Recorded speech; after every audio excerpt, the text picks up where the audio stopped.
Hello friends, ಇವತ್ತಿನ ಕ್ಲಾಸಲ್ಲಿ ನಾವು ವೇರಿಯೇಬಲ್ಸ್ ಬಗ್ಗೆ ತಿಳ್ಕೊಳ್ಳೋಣ. ಫಸ್ಟು ವೇರಿಯೇಬಲ್ಸ್ ಅಂದರೆ ಏನಂತ ನೋಡೋಣ. Variables a variable is a name, storage location in memory that is use to store data. ಒಂದು ಡೇಟಾನ ಸ್ಟೋರ್ ಮಾಡಬೇಕು ಅಂದರೆ ಇವಾಗ ಒಂದು ಶುಗರ್ ಐತೆ, ಇಲ್ಲಿ ಸಾಲ್ಟ್ ಐತೆ. ಈ ಎಕ್ಸಾಂಪಲ್ ನೋಡ್ಕೊಳ್ಳಿ. ಇದು ರೆಡ್ ಕಲರ್, ಇದು ಯೆಲ್ಲೋ ಕಲರು.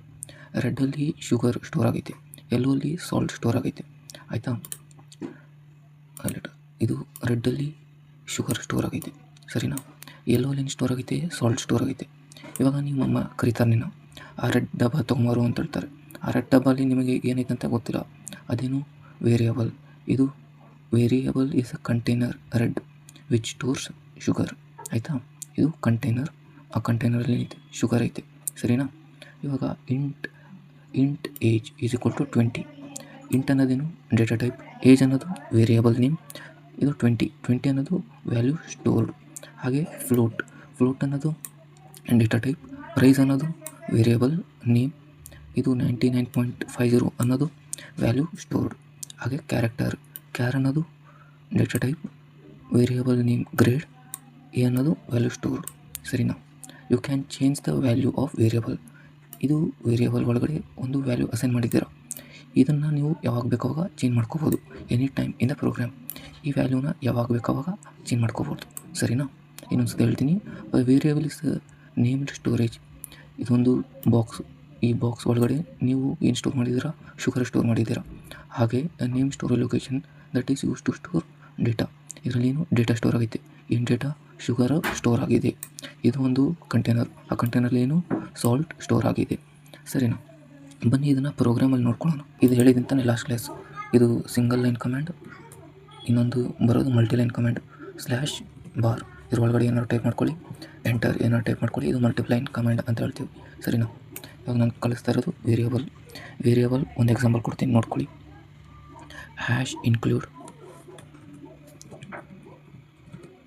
ಇದು ಈ ಲೈನಲ್ಲೇ ಕಮ್ಯಾಂಡು ಟೈಪ್ ಆಗ್ತೈತೆ, ಎಂಟರ್. ಇದು ಕಲರ್ ಬಂತು ತಾನೆ, #include stdio.h, enter. Int main, ಸರಿನಾ? ಎಂಟರ್. ಇಲ್ಲಿ ನಾವೇನು ತೊಗೊತಾ ಇದ್ದೀವಿ, ಇಂಟೀಜರ್ ಡೇಟಾ ಟೈಪ್ ತೊಗೊತಾ ಇದ್ದೀವಿ ತಾನೆ, ಅದಕ್ಕೆ ಕರ್ಲಿ ಬ್ರೇಸಸ್ ಫಸ್ಟ್ ಓಪನ್ ಮಾಡ್ಕೊಳ್ಳೋಣ. Enter. Int age is equal to 18. ನಿಮ್ಮ ಏಜ್ ಹಾಕೊಳ್ಳಿ, ನನ್ನ ಏಜು 18, ಸರಿನಾ? ಇದು ಸೆಮಿಕೋಲನ್. ಇವಾಗ ಒಂದು ಸತಿ ನೋಡ್ಕೊಳ್ಳಿ. ಇದೇನು ಇಂಟ್ ಏಜ್ ಅನ್ನೋದೇನೈತೆ, ಏಜ್ ಇಸ್ 20. ಪ್ರೈಸ್ 99.50. ಫ್ಲೋಟ್ ಅಂದರೆ ಇದೊಂದು ಡೆಸಿಮಲ್. ಇಂಟೀಜರ್ ಅಂದ್ರೇನು, ಇಂಟೀಜರ್ ಟೈಪ್, ಒಂದು data type. Float data type, character data types ಅನ್ನೋದು ನೆಕ್ಸ್ಟ್ ವೀಡಿಯೋ ಮಾಡ್ತೀನಿ. ಇದು ಇಂಟೀಜರ್ ಏಜು, ಎಷ್ಟು ಏಜು 20, ಪ್ರೈಸು ಎಷ್ಟು 99.50. ಫ್ಲೋಟ್ ಅನ್ನೋದು ಡೆಸಿಮಲ್ ಪಾಯಿಂಟ್ಸಲ್ಲಿ, ಕ್ಯಾರೆಕ್ಟರ್ ಅನ್ನೋದು ಅಲ್ಫಾಬೆಟ್ಸ್ ABCD ಆ ಥರ. ಇದು ಇಂಟೀಜರ್ ವಿತೌಟ್ ಡೆಸಿಮಲ್, ಸರಿನಾ? ಇವಾಗ int age is equal to 19. ಅದೇ ನನಗೆ ಇವಾಗ ಡೆಸಿಮಲಲ್ಲಿ ಬೇಕು ಅನ್ಕೋ, ಫ್ಲೋಟ್ ಅಂತ ಬರೀತೀನಿ, FLOAT. ಫ್ಲೋಟ್ ಏನು ಮನಿ ಇರುತ್ತೆ, MONEY. Money is equal to 99.98. ಏನಾದರೂ ಬರ್ಕೊಳ್ಳಿ ಸರ್, 99.92 ಸೆಮಿಕೋಲನ್, ಸರಿನಾ? ಇದನ್ನು ಡಬಲ್ ಕೌಂಟ್, ಇದು ಸುಮ್ಮನೆ ನಿಮ್ಗಂತ ತೋರಿಸೋದಕ್ಕೆ. ಎಂಟರ್, /. ಇವಾಗ ನೀವು ಕ್ಯಾರೆಕ್ಟರ್ ಸ್ಟೋರ್ ಮಾಡಬೇಕು. ಕ್ಯಾರೆಕ್ಟರ್ ಏನಂತ ಸ್ಟೋರ್ ಮಾಡ್ತೀರಾ, ಕ್ಯಾರೆಕ್ಟರ್ ಗ್ರೇಡ್ಸ್ ಯಾವಾಗಲೂ ಕ್ಯಾರೆಕ್ಟರ್ಸಲ್ಲಿರುತ್ತೆ. ಕ್ಯಾರೆಕ್ಟರ್ ಗ್ರೇಡ್, ನಿಮಗೆ ಯಾವ ಗ್ರೇಡ್, ಇದನ್ನು ನೀವು ಸಿಂಗಲ್ ಇನ್ವರ್ಟೆಡ್ ಕಾಮಲ್ಲಿ ಬರ್ಕೋಬೇಕು. ಕ್ಯಾಪ್ಸ್ ಲಾಕಲ್ಲಿ ನನಗೆ B ಗ್ರೇಡ್ ಸಿಕ್ಕಿದೆಯಪ್ಪ, ಸರಿನಾ? Semicolon, enter. ಇವಾಗ ಇದನ್ನು ಫ್ಲೋಟ್ನ ಡೆಸಿಮಲ್ ಪಾಯಿಂಟಲ್ಲಿ ಬರುತ್ತೆ, ಕ್ಯಾರೆಕ್ಟರ್ ಯಾವಾಗಲೂ ಸಿಂಗಲ್ ಇದರಲ್ಲಿ ಬರುತ್ತೆ, ಸರಿನಾ? ನೆಕ್ಸ್ಟು ಇದರಲ್ಲಿ ಪ್ರಿಂಟ್ ಮಾಡೋಣ. ನೀವೇನು ಇಂಟೀಜರ್ ಡೇಟಾ ಟೈಪ್ ಬರ್ತಿದ್ದೀರಾ, ಇವಾಗ printf ಇದನ್ನು ಪ್ರಿಂಟ್ ಮಾಡಿಸ್ಬೇಕು, PRINT. printf ಏನು ಪ್ರಿಂಟ್ ಮಾಡಿಸ್ತೀರಾ, ಏಜನ್ನು ಪ್ರಿಂಟ್ ಮಾಡಿಸ್ಬೇಕು ನೀವು, ಸರಿನಾ? ಇದನ್ನೆಲ್ಲ ಸ್ಮಾಲಲ್ಲಿ ಬರ್ಕೊಳ್ಳಿ. printf ಡಬಲ್ ಇನ್ವರ್ಟೆಡ್ ಕಾಮ, ನೀವು ಏನನ್ನ ಪ್ರಿಂಟ್ ಮಾಡಿಸ್ಬೇಕು, ಏಜ್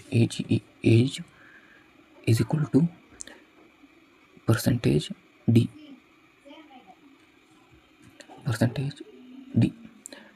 ಇದು ಇಂಟೀಜರ್ ವ್ಯಾಲ್ಯೂನ ಎದರಲ್ಲಿ ಸ್ಟೋರ್ ಆಗುತ್ತೆ, ಏಜ್ %d. ಹಾಗೆಯೇ ಇವಾಗ ನೀವು ಫ್ಲೋಟನ್ನು ಸ್ಟೋರ್ ಮಾಡಬೇಕಂದ್ರೆ %f ಆ ಥರ ತಡಿ. ಅದನ್ನು ಇವಾಗ ಫ್ಲೋಟ್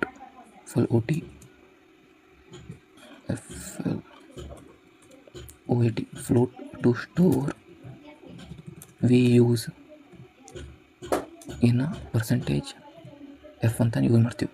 ಕ್ಯಾರೆಕ್ಟರ್ಗೆ %c ಹಾಗೆ ಸ್ಟ್ರಿಂಗ್ಸ್ ಅಂತ ಬರುತ್ತೆ, ಸ್ಟ್ರಿಂಗ್ಸಿಗೆ %s ಆ ಥರ. ಸರಿನಾ? ಇನ್ನೊಂದು ಸತಿ ನೋಡ್ಕೊಂಬಿಡಿ. ಸರಿನಾ? ಇವಾಗ ನೀನೇನು ಪ್ರಿಂಟ್ ಎಫ್ ಏಜನ್ನ ಪ್ರಿಂಟ್ ಮಾಡಿಸ್ತಾ ಇದೆಯಾ. Age is equal to %d. ಇಲ್ಲಿ / ಕೊಟ್ಟರೆ ನ್ಯೂ ಲೈನ್ ಹೋಗುತ್ತೆ, ಅದೇನು ಬೇಕಾಗಿಲ್ಲಲ್ಲ. %d. ಸರಿನಾ? ಪ್ರಿಂಟ್ ಎಫ್ ಮಾಡಿಸ್ತಾ ಇದೆಯಾ. ರಿಟರ್ನ್ ಏನು ಕೊಡುತ್ತೆ? ರಿಟರ್ನ್ ಯಾವಾಗಲೂ 0 integer data type return RETURN return 0. ಸರಿನಾ? ಬನ್ನಿ ಇವಾಗ ರನ್ ಮಾಡಿ ನೋಡೋಣ. ರೈಟ್ ಕ್ಲಿಕ್ ಮಾಡಿ ರನ್ ದ ಕೋಡ್.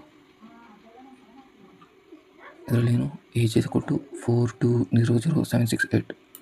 ಇದು ನನಗೆ ಗಾರ್ಬೇಜ್ ವ್ಯಾಲ್ಯೂ ಅಸೈನ್ ಮಾಡ್ತಾಯಿದೆ, ಅಂದರೆ ನನ್ನ ಕೋಡ್ ಎಲ್ಲೋ ರಾಂಗ್ ಆಗಿದೆ. ಎಲ್ಲಿ ಅಂತ ನೋಡ್ಬೋದಾ? ಇಲ್ಲಿ ಏಜ್ ಅಂತ ಬರೋದಿಲ್ಲ, AGE. ಇದನ್ನು ಪ್ರಿಂಟ್ ಏನು %d ಎಲ್ಲಿ ಸ್ಟೋರ್ ಆಗಿದೆ? ಏಜ್ ಅನ್ನೋ ಕ್ಯಾರೆಕ್ಟರಲ್ಲಿ ಸ್ಟೋರ್ ಆಗಿದೆ. Integer data type, age variable, ಅಂದರೆ ಇದು ವೇರಿಯಬಲ್ ಒಂದು ಅಸೈನ್ ಮಾಡಿದ್ಯಾ.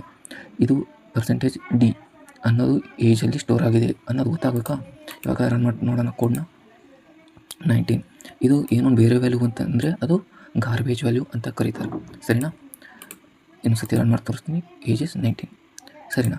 ಅದನ್ನು ಇವಾಗ ಇವೆರಡು ಓಪನ್ ಮಾಡೋಣ. ನೋಡ್ಕೊಂಡು must start with alphabet or underscore. ಇದೊಂದು alphabet, age, alphabet, name, alphabet or underscore. Alphabet or underscore ಇದೊಂದು ಆಲ್ಫಾಬೆಟಿಂದ ಸ್ಟಾರ್ಟ್ ಆಗುತ್ತೆ, ಇದು ಆಲ್ಫಾಬೆಟ್ ಸ್ಟಾರ್ಟ್ ಆಗುತ್ತೆ, ಇಲ್ಲಿ ಅಂಡರ್ಸ್ಕೋರಿಂದ ಸ್ಟಾರ್ಟ್ ಆಗುತ್ತೆ. ಇದೊಂದು rule. Cannot start with a number. ಇದೇನು ನಂಬರಿಂದ ಸ್ಟಾರ್ಟ್ ಆಗಲ್ಲ.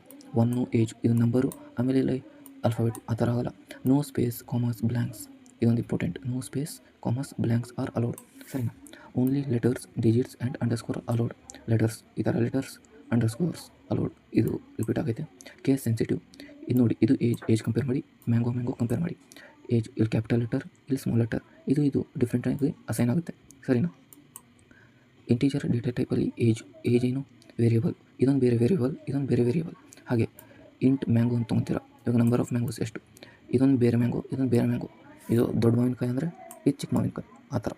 ಇದು ಬೇರೆ, ಇದು ಬೇರೆ. ಯು ಕ್ಯಾನಾಟ್ ಯೂಸ್ ಈ ಕೀವರ್ಡ್ಸ್. ಈ ಕೀವರ್ಡ್ಸ್ ಅನ್ನೋದು ನೆಕ್ಸ್ಟ್ ಟಾಪಿಕಲ್ಲಿ ನೋಡೋಣ. ಇಂಟ್ ಮೇನ್, ರಿಟರ್ನ್, ಇಫ್ ಈ ಥರ ಕೀವರ್ಡ್ಸ್ ಇರುತ್ತೆ, ಅದನ್ನು ಯೂಸ್ ಮಾಡೋಕ್ಕೆ ಆಗಲ್ಲ. ಇವಾಗ ಇಲ್ಲಿ ತೋರಿಸ್ತೀನಿ. ಇವಾಗ int age is equal to 10. ಸರಿನಾ? ಇಂಟ್ ಅನ್ನೋದು ಡೇಟಾ ಟೈಪ್, ವೇರಿಯಬಲ್ ನೇಮ್, ಇದು ವ್ಯಾಲ್ಯೂ ಸ್ಟೋರ್. ಇಂಟೇನು ಡೇಟಾ ಟೈಪ್, ಆ ಡೇಟಾ ಟೈಪು ಏನು, ಯಾವ ಥರ ಡೇಟಾ ಟೈಪು? ಏಜ್. ಆ ಏಜ್ ಎಷ್ಟು? 10 ಆ ಥರ. ಸರಿನಾ? ಮುಂದಿನ ವೀಡಿಯೋಲಿ ನಾವು ಕೀವರ್ಡ್ಸ್ ಬಗ್ಗೆ ನೋಡ್ಕೊಳ್ಳೋಣ ಫ್ರೆಂಡ್ಸ್. Thank you.